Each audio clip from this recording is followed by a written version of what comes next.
కొద్దిగా ధర్నాలో ఉన్నాం మళ్ళీ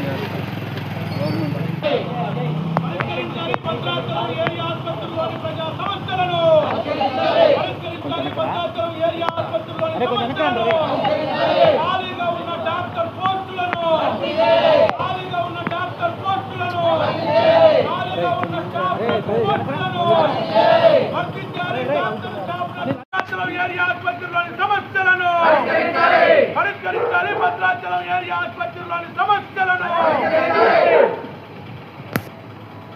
నింపాలి వెంటనే ఖాళీగా ఉన్న డాక్టర్ పోస్టులను ఖాళీగా ఉన్న డాక్టర్ పోస్టులను ఖాళీగా ఉన్న నర్సుల పోస్టులను ఖాళీగా ఉన్న శానిటరీ కార్మికుల పోస్టులను నియమించాలి సిబ్బందిని ఖాళీగా ఉన్నటువంటి పోస్టుల్లో నియమించాలి సిబ్బందిని ఖాళీగా ఉన్న డాక్టర్ పోస్టులను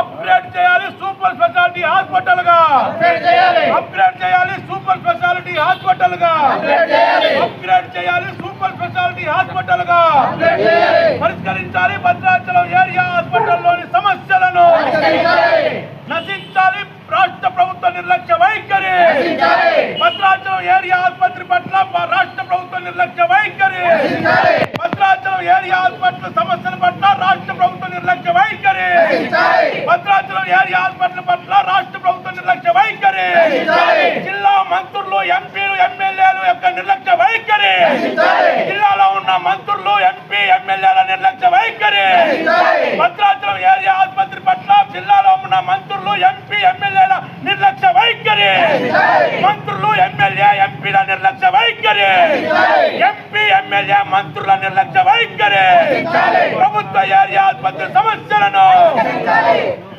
జిల్లాకు ఉపయోగం లేని మంత్రులు నియమించాలి మంత్రులు వెంటనే డాక్టర్లను బాగు చేయాలి భద్రాచలం ఏరియా హాస్పిటల్లను భద్రాచలం ఏరియా హాస్పిటల్ని భద్రాచలం ఏరియా హాస్పిటల్ని భద్రాచలం ఏరియా హాస్పిటల్ని ఉత్తర రాష్ట్ర హాస్పిటల్ని 4 రాష్ట్రాల హాస్పిటల్ని 4 రాష్ట్రాల హాస్పిటల్ని 4 రాష్ట్రాల హాస్పిటల్ని నియమించాలి ప్రభుత్వ వైద్యులను వెంటనే ప్రభుత్వ ఆసుపత్రికి వైద్యులను వెంటనే నియమించాలి ప్రభుత్వ ఆసుపత్రికి వైద్యులను వెంటనే ప్రభుత్వ ఏరియా ఆసుపత్రికి వైద్యులను వెంటనే ప్రభుత్వ ఏరియా ఆసుపత్రికి వైద్యులను వెంటనే ప్రభుత్వ ఏరియా ఆసుపత్రికి వైద్యులను వెంటనే ఏం సార్ అది పరిస్థితి ఏంటి వాళ్ళకి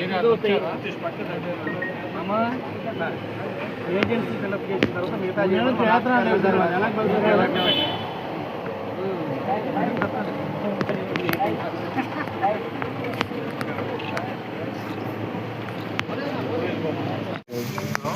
ఈరోజు సిపిఎం పార్టీ భద్రాచలం పట్టణ కమిటీ ఆధ్వర్యంలో స్థానిక ప్రభుత్వ ఏరియా ఆసుపత్రుల్లో ఉన్నటువంటి సకల సమస్యలు పరిష్కారం చేయాలనే ప్రధానమైన డిమాండ్తో ఈరోజు ధర్నా కార్యక్రమాన్ని నిర్వహించడం జరుగుతుంది. ఇటీవల కాలంలో సిపిఎం పార్టీ రాష్ట్ర కమిటీ ఓ ముఖ్యమైన నిర్ణయం తీసుకుంది. ఈ రాష్ట్రంలో ఉన్నటువంటి విద్య వైద్యం ఈ 2 రంగాల పట్ల రాష్ట్ర ప్రభుత్వం యొక్క వైఖరి ఎలా ఉంది, బడ్జెట్ కేటాయింపులు ఎలా ఉన్నాయి, అక్కడ ఉన్న సౌకర్యాలు ఎలా ఉన్నాయి, అక్కడ ఉన్నటువంటి పోస్టులు భర్తీ ఎలా ఉంది అనేటువంటి దాని మీద పెద్ద ఎత్తున సర్వే నిర్వహించడం జరిగింది. అలాగే సమస్యల మీద అధ్యయనం చేయడం జరిగింది. గత నెల 10వ తారీఖున స్వయాన సిపిఎం పార్టీ రాష్ట్ర కార్యదర్శి జాన్ వెస్లీ గారు మన భద్రాచలం ప్రభుత్వ ఏరియా ఆసుపత్రిని సందర్శించి ఆసుపత్రిలో ఇన్పేషెంట్ సంబంధించినటువంటి పేషెంట్ల దగ్గరికి, అవుట్ పేషెంట్ల దగ్గరికి, అలాగే ఇక్కడ ఉన్నటువంటి శానిటేషన్ సిబ్బంది దగ్గరికి, ఇక్కడ ఉన్నటువంటి నర్సింగ్ స్టాఫ్ దగ్గరికి వెళ్ళి స్వయంగా సమస్యల్ని అడిగి తెలుసుకోవడం జరిగింది. ఈ సందర్భంలో అనేక సమస్యలు వెలుగులోకి వచ్చాయి. ఇది 4 రాష్ట్రాల సరిహద్దులో ఉన్నటువంటి ఒక ముఖ్యమైనటువంటి ప్రభుత్వ ఏరియా ఆసుపత్రి. మొదట 30 బెడ్లతో స్టార్ట్ అయినటువంటి ఈ ఆసుపత్రి ఈరోజు 200 పడకల ఆసుపత్రిగా దినదినంగా అభివృద్ధి చెందింది అని అంటే గతంలో సిపిఎం పార్టీ ఇక్కడ ఎమ్మెల్యేగా ఉన్నటువంటి సమయంలో కుంజా బొజ్జి గారు, సున్నం రాజయ్య గారి యొక్క ప్రత్యేకమైనటువంటి చొరవ, కృషి, సిపిఎం పోరాటాల ఫలితంగా ఈ ఆసుపత్రి ఇంత పెద్ద ఎత్తున అభివృద్ధి చెందింది. కానీ 4 రాష్ట్రాల సరిహద్దులో ఉన్నటువంటి ఆసుపత్రి రోజు రోజుకి మరింత అభివృద్ధి అయ్యి సూపర్ స్పెషాలిటీ ఆసుపత్రిగా ఇది మార్పు జరగాల్సినటువంటి ఈ అవసరంలో నుంచి ఇవాళ సూపర్ స్పెషాలిటీ ఆసుపత్రి కాదు కదా, పిహెచ్సి కంటే స్థాయి దిగజారినటువంటి ఆసుపత్రిగా రోజు రోజుకి దీని యొక్క ప్రభ వెలవెలబోతూ ఉన్నటువంటి పరిస్థితి ఉంది. అందుకనే ఇవాళ సిపిఎం పార్టీ భద్రాచలం ఏరియా ఆసుపత్రికే రోగం వచ్చింది. ఏరియా ఆసుపత్రికే రోగం వచ్చింది. ఈ రోగం వచ్చిన ఆసుపత్రికి చికిత్స చేసే నాథుడు ఎవరు? ఇవాళ ఏరియా ఆసుపత్రికి రావడం అని అంటే రోగంతో ఉన్న పేషెంట్ ఆసుపత్రికి వస్తాడు. ఆసుపత్రికి వచ్చిన పేషెంట్కి ఉన్న జబ్బు న్యాయం చేసే బాధ్యత ఆసుపత్రిలో ఉన్నటువంటి సిబ్బందిది. కానీ ఆసుపత్రికే రోగం వస్తే ఆసుపత్రి బాగు చేయాల్సినటువంటి బాధ్యత ఎవరిది? ఆ బాధ్యత రాష్ట్ర ప్రభుత్వాన్ని, ఆ బాధ్యత ముఖ్యమంత్రిది, ఆ బాధ్యత మన జిల్లాలో ఉన్నటువంటి 3 మంత్రులది. కానీ ఈ విషయంలో మాత్రం తీవ్రమైనటువంటి నిర్లక్ష్యాన్ని ప్రదర్శిస్తున్నారు. మా సిపిఎం పార్టీ రాష్ట్ర కార్యదర్శి ఈ ప్రభుత్వానికి లేఖ రాసి 20 రోజులు అవుతుంది. ఈ 20 రోజుల కాలంలో ఒక్క పోస్ట్ అన్న భర్తీ చేశారా?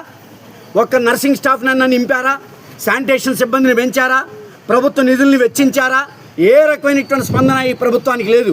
కానీ ఈ ప్రభుత్వంలో ఉన్నటువంటి మంత్రులు, ముఖ్యమంత్రి, శాసనసభ్యులు ఎవరి వాటా దేంట్లో ఎంత, భూముల్లో ఎంత, శాండ్లో ఎంత, లిక్కర్లో ఎంత, దేంట్లో ఎంత వాటాలు ఏ రకంగా తీసుకోవాలనేటువంటి దాని మీద ఉన్న శ్రద్ధ, ప్రజా ఆరోగ్యం మీద శ్రద్ధ లేదు. ఈరోజు ఈ ప్రభుత్వ ఆసుపత్రుల్లో స్వయాన మన భద్రాచలం శాసనసభ్యులు ఎమ్మెల్యే గారు ఆయన డాక్టర్గా ఉండి ఇదే హాస్పిటల్లో సూపరింటెండెంట్గా సర్జన్గా పనిచేసి ఈరోజు ఎమ్మెల్యే అయినటువంటి ఆయనే స్వయంగా వచ్చి ఇక్కడ ఆపరేషన్ చేశారు. ఆ మేరకు అభినందనీయమే. కానీ అదే సందర్భంలో ఎమ్మెల్యే బాధ్యతలు పెట్టి రోజు వచ్చి ఆపరేషన్ చేయలేడు కదా ఆయన వచ్చి. కానీ ఆయన బాధ్యత ఏంటి? ఈ హాస్పిటల్ డెవలప్మెంట్కి చైర్మన్గా ఉన్నాడు, ఇక్కడ శాసనసభ్యుడిగా ఉన్నాడు. 4 రాష్ట్రాల సరిహద్దులో ఉన్న ఆసుపత్రి ఇది. సివిల్ సర్జన్ లేడు, ఉన్నటువంటి పోస్టులు మొత్తం కూడా ఖాళీగా ఉన్నాయి. నర్సింగ్ స్టాఫ్ 64 మందికి 14 మందే ఉన్నారు. శానిటేషన్ 180 మందికి 150 మందికి 83 మందే ఉన్నారు. ఆ 83 మందిలో 25 మందిని వేరే విధులకి డైవర్ట్ చేశారు. ఈ ఉన్న 200 పడకల ఆసుపత్రికి 50 మంది సిబ్బంది శానిటేషన్ చేయాలంటే ఇది సాధ్యమయ్యే పనేనా? పెడియాట్రిక్లో ఖాళీ ఉన్నాయి, ఆర్థోపెడిక్లో ఖాళీ ఉన్నాయి, బ్లడ్ బ్యాంకులో ఖాళీ ఉన్నాయి. ఉన్న 2 అంబులెన్సుల్లో ఒకటి పాడైపోయింది, ఒకటి మాత్రం నడుస్తూ ఉంది. ఇన్ని సమస్యలతో కూరకపోయినటువంటి రోగం వచ్చిన ప్రభుత్వ ఏరియా ఆసుపత్రిని కాపాడేదెవరు? చికిత్స చేసేదెవరు? దీన్ని ఆదుకునేదెవరు? దీని సంగతి ఏంటో తేల్చాలని చెప్పేసి ఈరోజు సిపిఎం పార్టీ ఆధ్వర్యంలో ఇక్కడ ధర్నా కార్యక్రమం నిర్వహిస్తున్నాం. ఇప్పటికైనా వర్షాలు మొదలైనవి, సీజనల్ వ్యాధులు స్టార్ట్ అవుతాయి. మలేరియా, టైఫాయిడ్, డెంగ్యూ, రకరకాల వ్యాధులు ఈరోజు ప్రజలకి పొంచి ఉండేటువంటి అవకాశం ఉంది. ఆ వ్యాధుల నుంచి ప్రజలను రక్షించాలి. ఆసుపత్రికి వచ్చేటువంటి పేషెంట్లకి కావాల్సిన వైద్య సౌకర్యాలు అందించాలి, మందులు అందించాలి, ఇన్పేషెంట్లుగా ఉన్న వాళ్ళకి సౌకర్యాలు అందించాలి.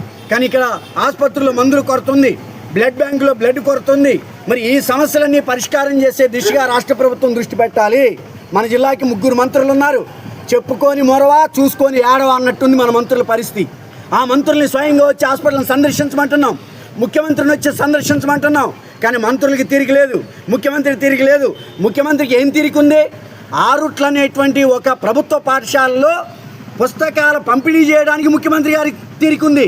కానీ వేలాది మంది రోగులు పడుతున్న ఇబ్బందులు పరిష్కారం చేయడానికి 4 రాష్ట్రాల సరిహద్దులో ఉన్నటువంటి ఆసుపత్రిని విజిట్ చేయడానికి మాత్రం ముఖ్యమంత్రి గారి సమయం లేదు. ఉప ముఖ్యమంత్రి గారు ఉమ్మడి ఖమ్మం జిల్లా, అలాగే పొంగులేటి గారు ఈ జిల్లా, తుమ్మల గారు ఈ జిల్లా, ఆ మంత్రులకు మాత్రం క్షణం తిరిగి లేదు. అందుకని తక్షణమే మంత్రులు విజిట్ చేయాలి, ముఖ్యమంత్రి విజిట్ చేయాలి, సమస్యల పట్ల వెంటనే స్పందించాలి, పోస్టులన్నింటినీ మంజూరు చేయాలి, నిధులు మంజూరు చేయాలి. ఆ నిధులు వచ్చేదాకా, డాక్టర్ పోస్టులు వచ్చేదాకా సిపిఎం పార్టీ ఆధ్వర్యంలో కేవలం ధర్నాతో మాత్రం ముగించాం. రాబోయే రోజుల్లో రిలే నిరాహారదీక్షలు, అవసరమైతే సమస్య తీవ్రతను బట్టి ప్రభుత్వం స్పందించకపోతే నిరవధిక నిరాహారదీక్ష కూడా సిద్ధం అవుతామని చెప్పేసి ఈ ప్రభుత్వానికి హెచ్చరిక చేస్తున్నాం.